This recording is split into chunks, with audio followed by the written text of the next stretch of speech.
Randy Forbes from Virginia, Republican. You have a bill concerning visa security. Got it. Let's suppose that it passes, and I think it will pass the House, maybe the Senate. The president's going to veto it, isn't he?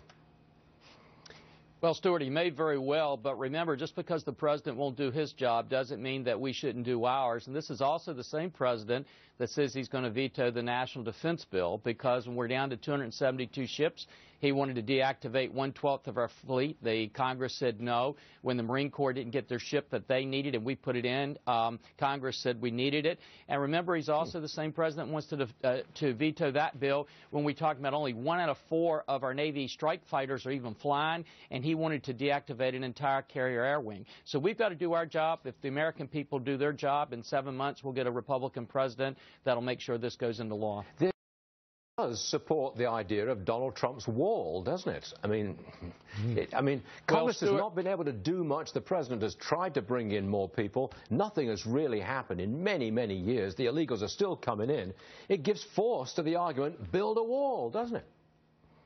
Well, Stuart, not only that, but realize this, that if you build the wall but you leave all the gates open, which this administration has done, then the wall won't do its job. The other thing that's important to remember is most of your viewers look at television every night and they see people coming in across our southern borders. They don't realize that last year we allowed 10 million people to come in here on visas that we approved and let them come in, many of them with incomplete applications, without doing the proper checks.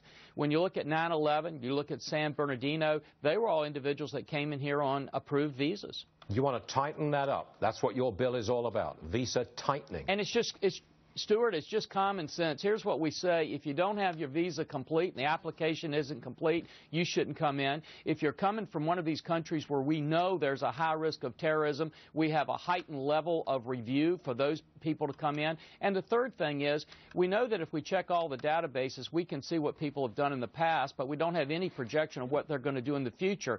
We let the interviewers do the same thing every employer can do, which is look at social media. We think these are common sense things that'll make this whole process a lot safer for Americans. Congressman Randy Forbes, a Republican, Virginia. Thanks for being with us, sir. We appreciate it. Thank you. Thank you, Stuart. Britain.